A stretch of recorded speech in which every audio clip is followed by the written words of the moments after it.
صدیوں سے بادشاہ بننے والے اس آیت، اس وظیفے اور اس تسبیح سے ضرور فیض پاتے ہیں۔ صدیوں سے جو بادشاہ بنتے ہیں، جو شہنشاہ بنتے ہیں، وہ اس وظیفے سے ضرور فیض پاتے ہیں کہ بندہ فقیر سے شہنشاہ بن جائے، بس یہی ہے۔ اور آپ کی زندگی میں، یعنی حضرت امام جعفر صادق کی زندگی میں اس کے بہت فوائد، اس کے بہت فضائل، اس کی بہت برکات اور اس کے بہت کمالات۔ پوچھا کہ اس کا فائدہ کیا ہے؟ اور میں بس فقیر سے شہنشاہ بنا دیتا، یہ اس کا فائدہ۔ اس آیت کے اندر تسخیر ہے، اس آیت میں رزق ہے، تسخیر ہے، اس آیت میں رزق ہے، اس آیت میں درازی عمر ہے، اس آیت میں نہ ختم ہونے والا ایسا نظام ہے کہ اس آیت پہ یقین کرنے والا، میرا لفظ ذرا یقین بھی یقین سے سنیے گا، یقین بھی یقین سے سنیں، اس آیت پہ یقین کرنے والا، اس آیت کو پڑھنے والا، اس آیت کو اپنی زندگی کے معمولات میں شامل کرنے والا کبھی منگتا نہیں ہو سکتا انشاءاللہ۔ اس سے اگلی بات یہ ہے کہ اس آیت کو پڑھنے والا، اس کی نسلیں کبھی منگتی نہیں ہو سکتی، نسلیں کبھی منگتی نہیں ہو سکتی۔ آپ کو کچھ زندگی میں مجھے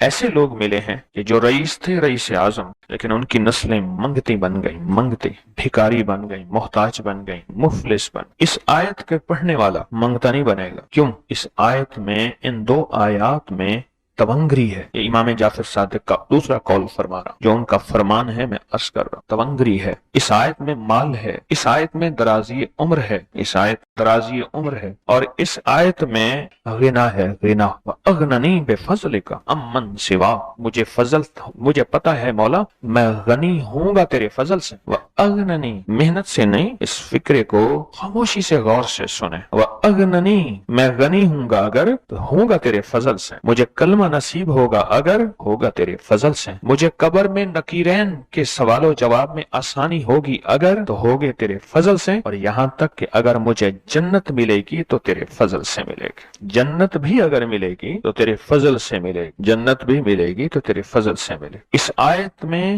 یعنی ان دو آیات میں غنا ہے، غنا ہے اس آیت، اور اس میں ضرورتوں کا پورا ہونا ہے، حاجات کا پورا ہونا ہے، اور اس آیت میں کفایت ہے، کفایت، ایک بندے کا کھانا 100 میں پورا ہو جانا یہ کفایت ہے۔ 1 روپے سے میری ضرورتیں پوری ہو جائیں، چاہے تو لاکھ کو میرا روپیہ کر دے تو میرا اللہ چاہے روپے کو لاکھ کر دے، اللہ میرا چاہے کک کو لاکھ کر دے، اللہ میرا چاہے لاکھ کو کک تنکا۔ سورۃ توبہ کی آخری 2 آیات، لَقَدْ جَاءَكُمْ رَسُولٌ۔ کسی نے حضرت امام جعفر صادق سے پوچھا کہ حضور یہ فرمائیں کہ سورۃ توبہ کی آخری 2 آیات کے فضائل کیا ہیں، فوائد کیا ہیں، اس کے فوائد اور فضائل کیا ہیں؟ فرمایا بس یہی ہے کہ بندہ فقیر سے شہنشاہ بن جاتا ہے، بس یہی۔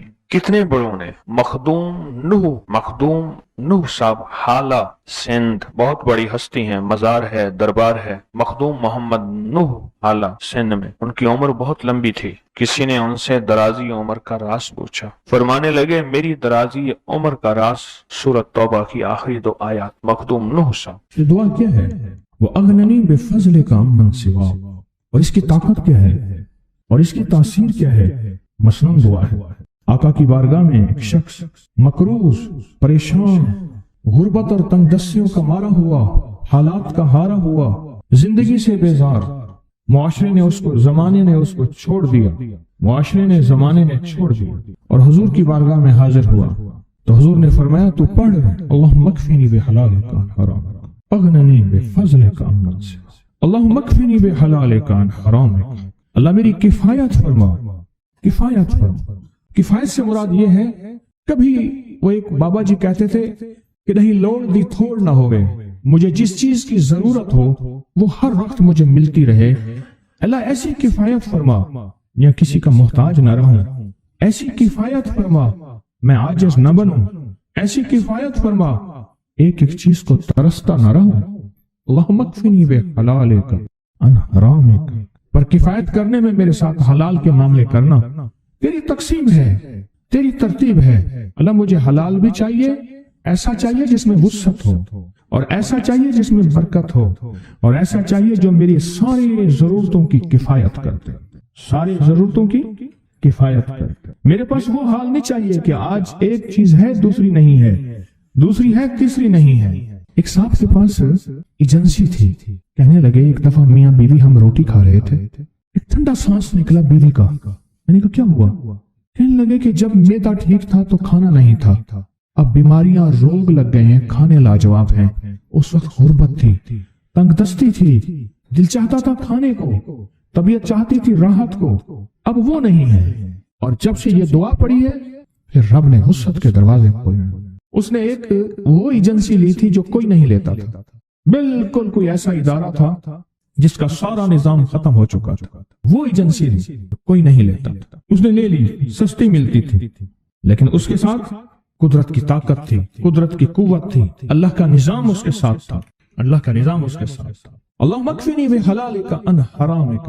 میں اللہ مجھ سے تجھ سے وہ رزق نہیں مانگتا جو میرا اور میری نسلوں کی کفایت نہ کرے. اللہ وہ رزق مانگتا ہوں جو کفایت کرے، پر حلال مانگتا ہوں، طیب مانگتا ہوں، طاہر مانگتا ہوں، مطہر مانگتا ہوں. حرام نہیں مانگتا. حرام جتنا زیادہ ہو جائے ایک وقت آئے گا ختم ہو جائے گا. حرام جتنا پہاڑ بن جائے ایک وقت آئے گا اللہ اس کو ختم کر کے دکھائے گا. میں نے ایک جگہ حضرت عبداللہ بن مسعود رضی اللہ تعالیٰ کا فرمان پڑھا، وہ بس ایک دفعہ پڑھا، مجھے نہ بھولا. پھر فرمایا سود کا انجام تنگ دستی اور فقر ہے. اور ایک اور صحابی کا قول ہے، اور یہی قول حضرت امام جعفر صادق کا ہے کہ حرام کا انجام فقر اور قلت ہے. اللہ مجھے حرام نہیں چاہیے. اور پھر اللہ کہتا ہے اچھا چلو ٹھیک ہے تیری کفایت کر دے. اللہ سے ایک بات اور بھی مانگتے ہیں، آگے ذرا سنیں. وَأَغْنَنِي بِفَضْلِكَ. مولا مجھے غنی کر دے، مجھے پتہ ہے تیرے فضل سے کوئی غنی ہوگا، محنت کر کے غنی کوئی نہیں ہوگا. کمال دعا ہے. وَأَغْنَنِي بِفَضْلِكَ. اغننی، مجھے تیرے فضل سے غنی ہونا ہے. میں جا رہا تھا، سیڑھی رکھی ہوئی تھی لمبی بڑی اونچی، اور سر پہ گارے کا تھال تھا اور ایک بندہ چڑھ رہا تھا. میں نے دیکھا میرا کلاس فیلو ہے. وہ اس وقت تک قدم اتنے چڑھ چکا تھا کہ چھت پہ گارا دینے گیا. آگے ایک اور مزدور کھڑا تھا، اس نے چھت کی لپائی ہو رہی تھی بھوسے والے گارے سے. تو جب وہ نیچے اترا تو میں نے اس کو آواز دی، اس نے پہچان لیا. میں نے اس کے والد کو مزدوری کرتے دیکھا تھا اور اس کو سنا تھا کہ اس کا دادا بھی مزدوری کر رہا اور وہ آج بھی مزدوری کر رہا. وَأَغْنَنِي. اللہ مجھے غنی کر دے، بِفَضْلِكَ. ہوگا تیرے فضل سے. محنت شرط ہے، یہ لفظ ہمیشہ یاد بھی رکھے، غور بھی سنیں. محنت شرط ہے، پر محنت پہ فیصلے شرط نہیں ہے کہ محنت فیصلے جو ہیں وہ محنت پہ ہو جائے. نا ہاں، محنت شرط ہے، محنت پہ فیصلے شرط نہیں ہے. کتنے ساری عمر محنت کرتے ساری عمر محنت کرتے بندے ختم ہو گئے. وَأَغْنَنِي بِفَضْلِكَ عَمَّنْ سِوَاكَ. اور مولا ایک شفقت یہ کرنا، مجھے کسی کا محتاج نہ کرنا. امن سوا، کسی کے در کا بھکاری نہ بنانا، کسی کا محتاج نہ کرنا. اللہ کسی کا منگتا نہ بنانا، اللہ کسی کا سوالی نہ بنانا، اللہ مجھے عاجز نہ بنانا. وَأَغْنَنِي بِفَضْلِكَ عَمَّنْ سِوَاكَ. اتنی طاقتور دعا ہے. اور دعا کے اندر کی طاقت کو پرکھیں، اندر کے مفہوم کو دیکھیں، اندر کے ترجمے کو دیکھیں. آج بھی پڑھیں گے، کل بھی پڑھیں گے، لیکن یاد رکھیے گا اس کی تعداد کو نہ دیکھیں. اللہ کی ہاں قیامت کے دن سننا غور سے، عدد نہیں تولے جائیں گے، عدد کے اندر خلوص اور اخلاص تولا جائے گا. اس نے اس عدد کے اندر اس کا اخلاص کتنا ہے، اس کی طلب کتنی ہے، اس کی للہیت کتنی ہے، اس کی تڑپ کتنی ہے، اور اس کا جذبہ کتنا ہے، اللہ کے ہاں یہ تولا جائے گا. اور پھر اگلی بات، وہ عمل جس مجاہدے سے کیا جائے گا، جس قربانی سے کیا جائے گا. جیسے آپ چوکنا ہو کے جاگ کے توجہ سے میری بات سن رہے ہیں، اس مجاہدے سے ایک نور ملتا ہے، وہ نور تولا جائے گا. اس مجاہدے سے نور ملتا ہے، اس مجاہدے سے. ہاں، گھروں کو چھوڑا، آپ آخری عشرے کے اعتکاف میں آپ پھر اس وقت جائیں گے جب اعتکاف ختم ہو جائے گا. یہ جو قربانی ہے اللہ کے لیے کی ہے، اس مجاہدے پہ جو مجاہدہ آیا، اس قربانی پہ جو قربانی آئی، کبھی جاگنے کی، کبھی ٹیک ہٹانے کی، کبھی توجہ کرنے کی، کبھی اپنی چاہتوں کو توڑنے کی، اس پہ نور ملتا ہے. یہ نور قیامت کے دن ترازو میں تولا جائے. وَأَغْنَنِي بِفَضْلِكَ عَمَّنْ سِوَاكَ. مولا مجھے غنی کر دے، اور مجھے پتہ ہے غنی تیرے فضل کے بغیر کوئی نہیں ہوگا. آج بھی میں سارا دن یہی لوگوں سے ملاقاتیں کرتا رہا، یہی ملاقاتیں، اور زندگی گزری ان ملاقاتوں میں کہ دنیا کا مارا ہوا ڈسا ہوا لوگوں کا بھی اور جادو کا بھی، جنات نظر بد کا بھی مجھ سے ملاقات کرنے آتا ہے، اور وہ مجھے تجربات کی ایک دنیا دے کے جاتا ہے.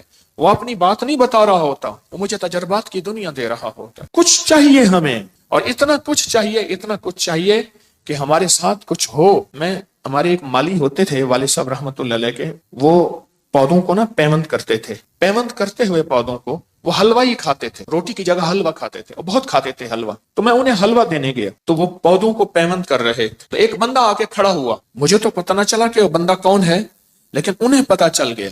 تو اس نے کہا کہ آپ رات کو بھی یہاں ہوتے ہیں؟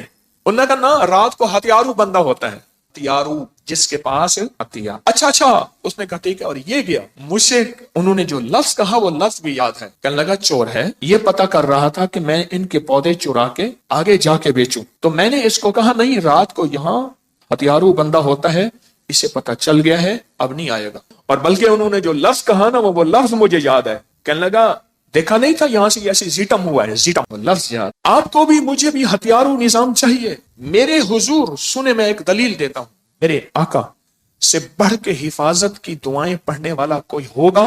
جن کے زبان سے، جن کے دل سے ساری دنیا کو حفاظت کا نظام، حفاظت کی دعائیں، حفاظت کے اعمال، برکت کا نظام، برکت کی دعائیں اور برکت والے اعمال ملے، ان سے بڑھ کے بھی کوئی حفاظت کا نظام ہوگا کسی ہستی کے پاس؟ بولیں نہیں ہوگا. لیکن خصوصی جب حضور پہ جادو کیا دشمنان نے، ہمیشہ مخالفت کرنے والے، حسد کرنے والے، انتقام لینے والے، کینہ پرور، ہمیشہ ہر وار کرتے ہیں. ان ہر واروں میں ایک وار جادو کا بھی ہوتا ہے، ان ہر واروں میں ایک وار جادو کا بھی ہوتا ہے. اور آج آپ کو ایک پتہ کی بات بتاؤں، مجھے میرے حضرت رحمت اللہ علیہ نے ایک عمل دیا ہے کہ اگر کوئی دشمن حاسد ابکری اور تسبیح خانے کی مخالفت کرے، سب سے پہلے اس کے وظائف، اس کی تسبیحات، اس کے عمل کی تاثیر سلب، اس کی چیزیں سلب کر. آپ محسوس کریں جتنے بھی دشمن ہوتے ہیں سب سے پہلے ان کا اسلحہ چھینا جاتا ہے. کہتے ہیں ہینڈز اپ، ان کو اسلحے سے، ان کے ویپن، ان کی طاقتوں سے پہلے محروم کیا جاتا ہے. سلب کر لیں، ایک عمل ہے بڑا طاقتور، وہ آپ کی دنیا کے جس کونے میں ہے، پھر وہ سارے جادو کے عمال یا حفاظت کی دعائیں جو عمل کرے گا اثر نہیں کرے گا، اسے وہ چیز سلب کر. طاقتور عمل ہے سلب، طاقتور عمل ہے سلب. ہر چیز چھین لو. میں بات کہاں چلی تھی میری؟ پہلے مجھے یہ بات، میں کہیں اور نکلا ہوں. یہی بات جادو کیا، میں جادو کی بات کر رہا تھا، یہاں رہیے گا. اچانک اس میں سے ایک بات نکلی ہے، سلب کر لو. کشمیری بازار لاہور میں بیٹھا، حضرت کے ساتھ تھا، حضرت تشریف فرما تھے. ایک صاحب کو دیکھا، وہ ان کے پاس ایسے ڈبے تھے، اس میں دھونی ڈالتے تھے، دکان کے آگے ہلاتے تھے، لوگ ان کو کچھ پیسے آنا دو آنا پیسے دیتے تھے. اس دور میں آنا دو آنا بڑی بات تھی. حضرت نے مجھے فرمایا طارق اس کو بلا لاؤ. میں نے ان کو عرض کیا میرے مرشد فرما رہے ہیں. انہوں نے دور سے آئے نہ دیکھا، کہہ رہے میں نہیں آتا. میں نے ہاتھ پکڑ لیا، میں نے کہا مرشد کا حکم ہے، جان جائے گی، جانثار ہوں، فقیر ہوں. میں کھینچ کے لے آیا. مرشد کہیں ہاتھ ملا، ہاتھ نہ ملا. سرکار نے فرمایا ہاتھ ملا. آخر کار مرشد نے ہاتھ ملا کے ایسے دیا کرے جا. اب روئے. اب مجھے پتا نہ ہوا کیا، لوگوں کو پتا نہ ہوا کیا. دو چار بندے وہاں بیٹھے تھے، معاف کر دیں، نہیں کروں گا، معاف کر دیں. فرمایا جا. روتا، آخر وہ چلا گیا. فرمایا یہ لوگوں کی دکانوں میں باندھ رہا تھا، جادو کر رہا تھا. جو اس کو آنا دو آنے پیسے دیتے تھے، جو نہیں دیتے تھے، ان کی دکانیں باندھ رہا تھا. میں نے اس کا سب کو سلب کر لیا، اس کی ہر چیز اس سے چھین لی ہے. اب یہ پڑھے گا وہی عمل، کرے گا وہی عمل، پڑھے گا، اپنی بیویوں کو لگائے گا، اپنے بچوں کو لگائے گا، اپنے گھر والوں کو لگائے گا، اپنے دوستوں کو لگائے گا. ایک پورے طاقتور عمل ہے سلب عمل، اس کا سب کو چھین لینا. اچھا وہ سمجھتا ہے میرے پاس سب کچھ ہے، اس کے پاس کچھ نہیں ہے، اب وہ خالی. ایک پورا طاقتور نظام ہے. میرے آقا سرور کونین صلی اللہ تعالی علیہ وسلم کی بات عرض کر رہا تھا. آپ سے بڑا دعائیں پڑھنے والا، تسبیحاں کرنے والا، عمل کرنے والا، آخر آپ کے لیے خصوصی فلک اور ناس کیوں اتری؟ معوذہ تین، فلک اور ناس کیوں آئی، خصوصی آئی؟ اس کی ایک وجہ ہے، میرے اللہ جل شانہ نے قیامت تک کے آنے والے مجھ آپ کو طالب علموں کو بتایا کچھ چیزوں کے لیے کچھ خصوصی چیزیں ہوتی. جیسے یا کہاروں کا میں بتا رہا ہوں، یا کہارو آپ کے پاس ایسا طاقتور اسلحہ ہے کہ جو حاسد اور دشمن پہ قہر برساتا ہے، حاسد اور دشمن پہ، اور ایسا قہر برساتا ہے کہ دشمن نظر بد پہ، جادو پہ، جنات پہ، حسد پہ، یا بندش لگاتے ہیں کوئی لوگ کہ زندگی پہ، رزق پہ بندش. دکان باندھ دی، جیسے وہ بندہ بندش لگا رہا تھا، جو اس کو پیسے دے رہا تھا، جو نہیں دے رہا تھا اسے بندش لگا رہا تھا. بندش لگانے والوں پہ یہ بندش لگا دیتا ہے. میرے لفظ پہ پھر غور سے سنیں، طاقتور لفظ کہہ گیا ہوں. بندش لگانے والوں پہ یا کہا، جب ان پہ بندش لگتی ہے ان کی بندش ٹوٹ جاتی. آپ کی زندگی میں آسانیاں، راحتیں، خیریں، عافیتیں، برکتیں شروع ہو جاتی، پھول بہاریں شروع ہو جاتی. خود بندش لگانے والے پہ بندش لگ جاتی. پانی میں پاؤں ڈبو کے، مجھے ابھی ترکی کانفرنس تھی تو ہر بندے نے کچھ نہ کچھ بات کی. ایک صاحب مجھ سے کہنے لگے ایک جوتے آئے ہیں حضرت، میں نے کہا وہ کیسے؟ کہنے لگے ان جوتوں کے نیچے تہیں ہیں، ان کے نیچے پانی بھر دیا جاتا ہے، ان کے چھوٹے چھوٹے مسام ہیں، جب بندہ چلتا ہے صرف اتنا پانی ہوتا ہے کہ پاؤں گیلا رہے اور بندہ اسی پانی پہ چلتا ہے۔ اور وہ لوگ جن کو ذہنی ڈپریشن، ٹینشن، کوئی اس قسم کے مسائل، دماغی، ذہنی، اعصابی مسائل ہیں، تو ان کے پاؤں تر رہتے ہیں، تو جو جاگنگ، واکنگ، پیدل چلنے والے، ان پہ وہ جوتے آ گئے ہیں۔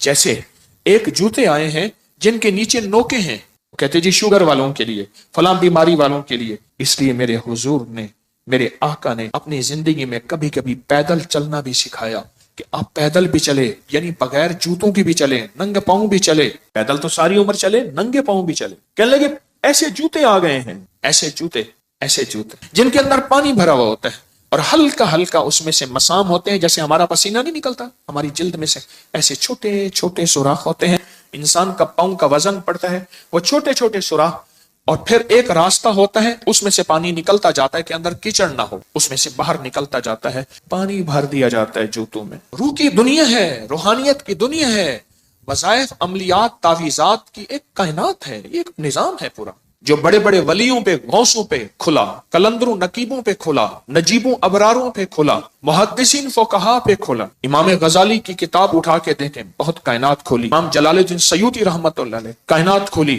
شہنشاہ ولایت حضرت امام جعفر صادق سلام اللہ رحم اللہ اللہم صلی علی محمد و آل محمد، ان پہ نظام کھلا، ان پہ علوم کھلے جو ہماری عقل، شعور، احساس سے ہم سوچ نہیں سکتے۔ کتنی، جب سے مجھے سال سال ہو گئے ہیں، میں یا کہاروں کو بتا رہا ہوں کہ پانی میں پاؤں ڈال کے اس کی 11 تسبیحاں پڑھیں، اول آخر 11 دفعہ درود شریف، یا 8 تسبیحاں پڑھیں، اول آخر 8 دفعہ درود شریف۔ کتنی دنیا نے اس سے فیض پایا، کتنی دنیا نے اس سے خیر پائی، کتنی دنیا نے اپنے غم، اپنی تکلیفیں، اپنے دکھ، اپنی پریشانیاں، اپنے مسائل ٹلوائے۔ کتنی دنیا نے، پوری دنیا میں، پورے عالم میں اللہ نے یہ نظام چلا دیا، پھیلا دیا، کسی دنیا نے اس میں خیر پائی۔ ڈاکٹر کی دوا، ڈاکٹر کا فارمولا، اس کی تھیوری، اس کا نظام اپنی مرضی سے نہیں۔ انگریز کا فارمولا ہے کہ کوئی بھی اگر نمبر ملانا ہے تو اس میں 0 پہلے آئے گا، ملک کا ملانا ہے تو اس کا کوڈ پہلے آئے گا، وہ تو ہماری مرضی سے نہیں چلے گا۔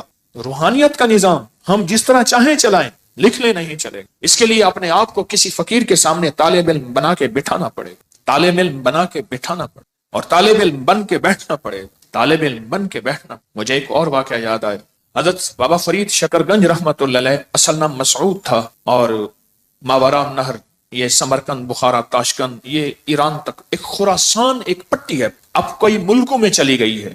خراسان ایک پوری پٹی ہے جو کئی ملکوں میں تقسیم ہو گئی ہے۔ تو یہ اصل وہاں کے تھے۔ جب جادوگر آئے آپ کے مقابلے میں، ہر قسم کی زیادتیاں کی آپ کے ساتھ، بہت زیادہ ظالم ہے، لڑنے والے، تلواروں پہ حملہ کرنے والے، قاتلانہ حملہ کرنے والے، زہر دینے والے، آپ کے خلاف اس دور کا میڈیا استعمال کرنے والے، آپ کے خلاف زبان درازی کرنے والے، پھر جادوگر بھی لائے۔ تو آپ کو آپ کے خادم نے فرمایا، عرض کیا، حضرت جادوگر ہیں، اور میں کوئی پریشانی نہیں، میں نے ان سب کے علم، ان سب کے ورد، ان سب کی چیزیں سلب کر لی، بس ختم کر لی، ہر چیز ان کی میں نے ختم کر دی، ان کی جتنی بھی چیزیں ہیں، یہ کہتے ہیں ہم یہ کریں گے، یہ ہوگا، یہ سب ختم، ہم نے سلب کر لی۔ میری ایک درخواست ہے آپ سے، اپنی زندگی میں یا کہاروں کو شامل کر۔ اور میں نے اسی ہفتے والے دن میں نے ایک لمبا سفر کیا، اسی ہفتے والے دن میں یہاں سے اکاڑا گیا، اکاڑا سے پھر میں مامو کانجن گیا، مامو کانجن سے گوجرا گیا، گوجرا سے گوجرانوالا آیا، گوجرانوالا کے گاؤں میں گیا، قلعہ میاں سنگھ، لمبا سفر کیا، رات کے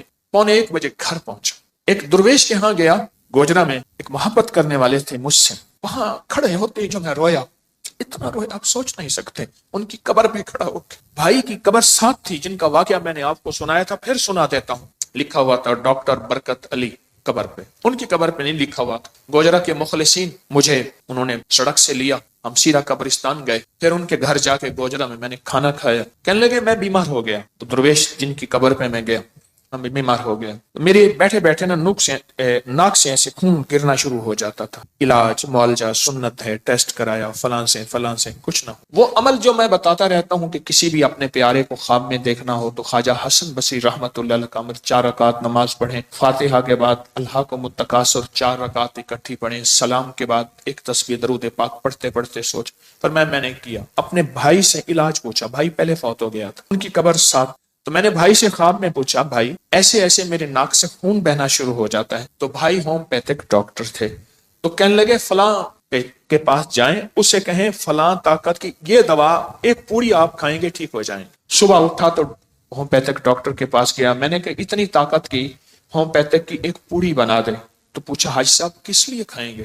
کہا میرے ناک سے خون اچانک. کہا یہ اس بیماری کے لیے نہیں ہے. کہا چھوڑ میرے بھائی نے بتایا. کہہ رہا بھائی تو فوت ہو گیا. کہہ رہا خواب میں بتایا. بھائی تو فوت ہو گیا. کہنے لگا خواب میں بتایا. کہا میں نے وہ پوری کھائی, اس کے بعد پھر زندگی بھر وہ تکلیف نہیں ہوئی. میں حاجی صاحب کے پاس کھڑا تھا اور حاجی صاحب سے کو حاجی صاحب کی محبتیں یاد دلا رہا تھا, اور انہی کے ساتھ میں نے ہاتھ ملایا تھا, اور میں نے عرض کیا تھا حاجی صاحب آپ جنت میں جائیں گے, وعدہ کریں میرے بغیر. وعدہ کیا. یہ وعدے میں نے کئی اللہ والوں سے لیے ہوئے ہیں, ان میں حاجی صاحب چند سال پہلے فوت ہوئے. کھڑا میری محبتوں کے سارے بندھن ٹوٹ گئے. بہت رویا وہاں, ہچکیاں لے لے کے رویا. ان کی محبتوں کو یاد کیا رہا ہے میں نے کہ فلاں جگہ آپ کی محبت, فلاں جگہ آپ کی شفقت, فلاں جگہ آپ کی. مامو کانجن میں صوفی عبداللہ صاحب رحمت اللہ علیہ تربت پہ گیا.